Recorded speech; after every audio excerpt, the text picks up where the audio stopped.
we got Anasauce for the video, man. I ain't gonna hold y'all up.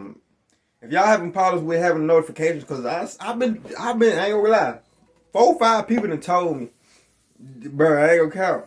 I ain't been getting a notification from you in months. Nigga, I ain't been posting these, you know what I'm saying? Like last 2 weeks, I ain't posting nothing.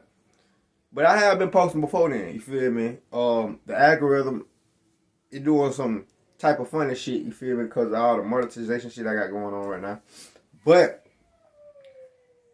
make sure y'all unsubscribe and resubscribe to my channel, and you know what I'm saying, undo the notification bell and put, you know what I'm saying, put all, you feel me, when y'all do that.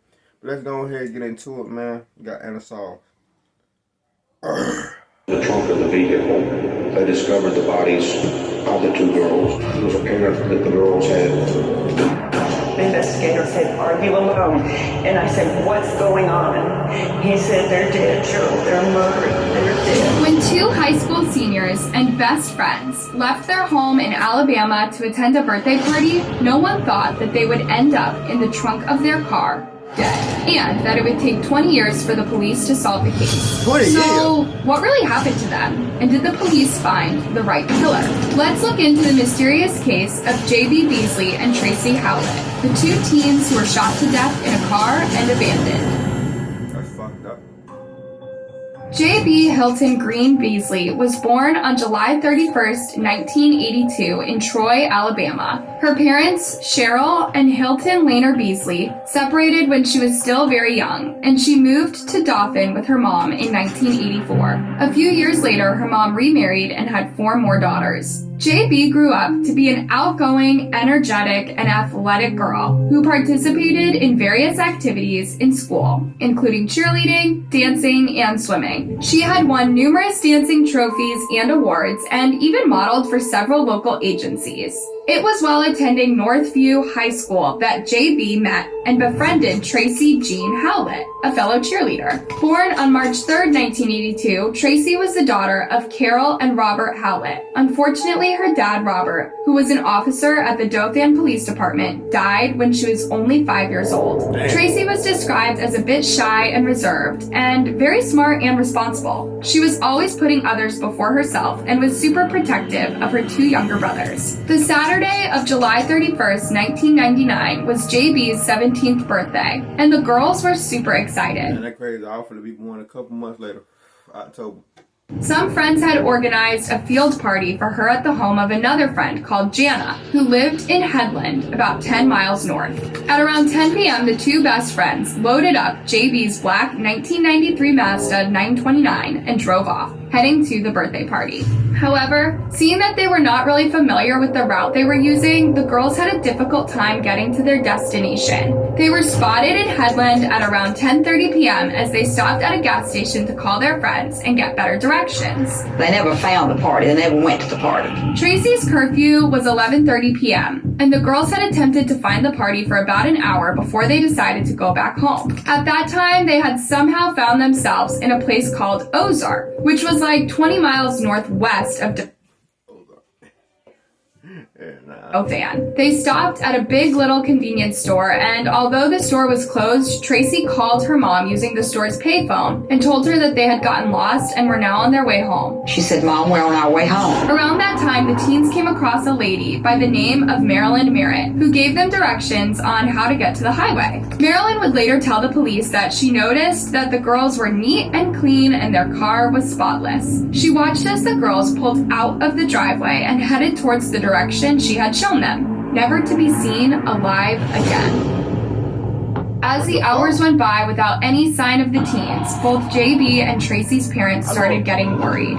I know I had to be hard back in the day because y'all didn't have no fucking GPS, nothing, bro. I can't imagine. I knew that something beyond her control was keeping her from getting home. Tracy's mother called the Dothan Police Department around 8 a.m. that morning, and before long, officers began combing the roadways for any sign of a motor vehicle accident. It did not take long for the police to find their first clue. JB's black Mazda was found abandoned on the side of the road on Herring Avenue in Ozark, less than a mile from where Tracy had used the payphone the previous night. No one was in the vehicle. It was just sitting on the side of the road, no keys in the vehicle. But what was weird, despite having filled up the gas tank the day before, the tank was almost empty and the car was empty. The driver's side window was rolled down a few inches, yet the doors were locked. There was no sign of forced entry and the girls' purses were still in the car. JB's driver's license was on the dashboard, but where were the girls? Police scoured the area for hours searching for the teens, but they were nowhere to be found. Interestingly, it took 6 hours for the police to realize that they could actually open the trunk of the car with an interior latch without needing a key. And when they finally popped open the trunk, they made a grisly discovery. As police opened the trunk of the vehicle, they discovered the bodies of the two girls. It was apparent that the girls had been touched. The investigator said, "Are you alone?" And I said, "What's going on?" He said, "They're dead, Cheryl. They're murdered. They're dead." They were both fully clothed, but their pants were soiled below the knee. Tracy had a 9mm shell casing resting on her leg, scratches on her arm, and her jeans had thorn briars on them. It was determined that she had been placed first in the trunk.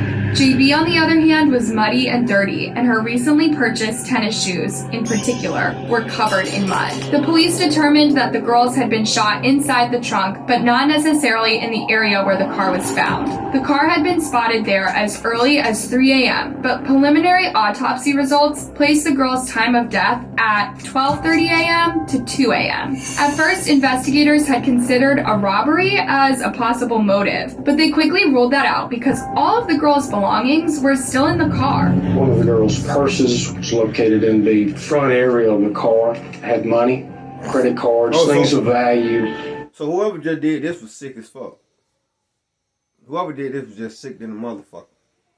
That's what There, so which would lead us to believe that the motive was not robbery. An autopsy confirmed that neither of the girls had any traces of alcohol or drugs in their system. There was no sign to indicate that the girls had been violated, though seminal fluid was later found on JB's bra, panties, and skin. What happened that night, and how did the girls end up being murdered? Investigators were working around the clock trying to find the killer, but days turned into weeks without them even coming close to figuring out what happened to JB and That's Tracy. crazy. They tried offering a reward, hoping that it would motivate people to come forward with information that would help solve the case. But for a while, nothing happened. Until September 1st, 1999, when a guy by the name of Johnny William Barentine walked into Ozark Police Station with a bizarre story. He claimed that on the night of the murders, around the same time that Tracy had called her mom from the payphone, he had gone out to buy some milk for his son when he witnessed the horrendous crime. His wife told the police that he returned home around 1 a.m. visibly shaken and told her that his car had been hit by a black truck bearing Dothan tags nearing Herring Avenue. When he later shared this information with his friends, they encouraged him to go to the authorities as it would be a good lead that would help authorities find the killer. And he could also collect the reward. However, as investigators continued to interrogate him for more information, he changed his story 6 times. His original story was that he saw a black truck speeding away from the area the two girls were found, but later he claimed that he picked up a tattooed guy that he didn't know and drove him to the Big Little convenience store. While there, the man supposedly got into a car with two girls and told Johnny to follow them. When asked if he knew the identity of the girls, he reportedly answered, "The dead girls." Johnny went on to say that they ended up on Herring Avenue, where the man forced the girls out of the car. He said that the girls were struggling to get away, but the man pushed them inside the trunk, and he heard 2 gunshots. When the man returned, Johnny again gave him a ride away from the scene and then went home. In yet another version, Johnny claimed that the tattooed man he had given a ride to was actually his neighbor, who lived less than a mile from Herring Avenue. This guy here bullshit, man. Get this nigga. He need to get a drug test. go to jail. However, when the police looked into the neighbor, they quickly ruled him out as a suspect as he had a strong alibi. Johnny, on the other hand, was arrested and charged with the girl's murder. At this point, he recanted his story, saying that he had made it up for the reward money, and since his DNA did not match the one found at the scene, he was later released and cleared as a suspect. After this setback, investigators followed multiple leads and looked into several other suspects, but they were all dead ends. After several years without any successful outcome, the case went cold. Damn. Another year without any answers. Another year that we're, still trying to find answers. After remaining cold for years, the case was revived in 2015 when a woman came forward with some shocking information that added another twist into the case. The woman, who was identified as Rena Crum, was actually an Ozark police officer, and she openly accused one of her colleagues of killing the two girls and others for covering up the crime. Rena alleged that on that fateful night of July 31st, 1999, an Ozark police officer pulled up JB and demanded to know where she had hidden some cassette tapes that supposedly contained recorded conversation incriminating Ozark police for being involved in some shady dealings. According to Rena, the incident escalated, leading to the murders of the two teens. Rena further said that she had been threatened by several officers who knew about the murders and covered it up by destroying the evidence. She mentioned 3 officers, Gary Whittington, Rex Tipton, and Eddie Henderson, who had reportedly been harassing and threatening her. She even claimed that the then police chief, Tony Spivey, knew everything. However, for some reason, she never mentioned the name of the officer who supposedly committed the murders. The officers she mentioned, of course, denied everything, and not surprisingly, this lead was never followed. Fast forward to 2019. As the 20th anniversary of the murders approached, police in Ozark decided to give the case one more look. One thing about police, bro, if they did some shit, they gonna cover that up. Or if they say it's akin to somebody, they gonna cover some shit up. Not gonna lie, they gonna cover it up. Especially as a small ass town. Hell yeah, they gonna cover shit up. Been some major advances in DNA technology that led to several high-profile cases being solved, most notably the Golden State Killer. Last fall, I sought the services of Paragon Nanolabs, a DNA technology company in Virginia, March 15th. Dothan.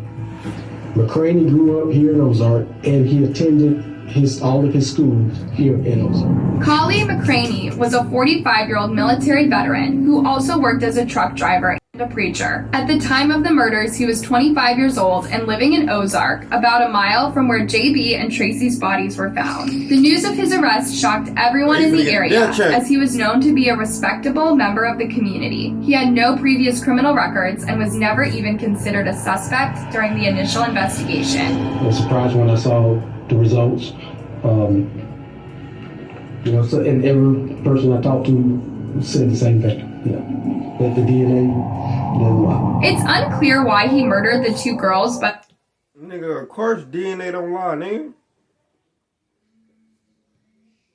some reports say that on the day JB and Tracy were murdered, McCraney had missed a court date in which he was supposed to undergo a DNA test over a paternity dispute. McCraney pleaded not guilty in the slangs, and to a charge that he had violated one of the victims. His defense had relied on the testimony of Rena Crum to show that someone else had killed the girls. But in a surprising turn, Rena recanted her statement, saying that she lied about a fellow police officer killing the teens. Since his arrest, McCraney's trial has been pushed back several times and is now set to be.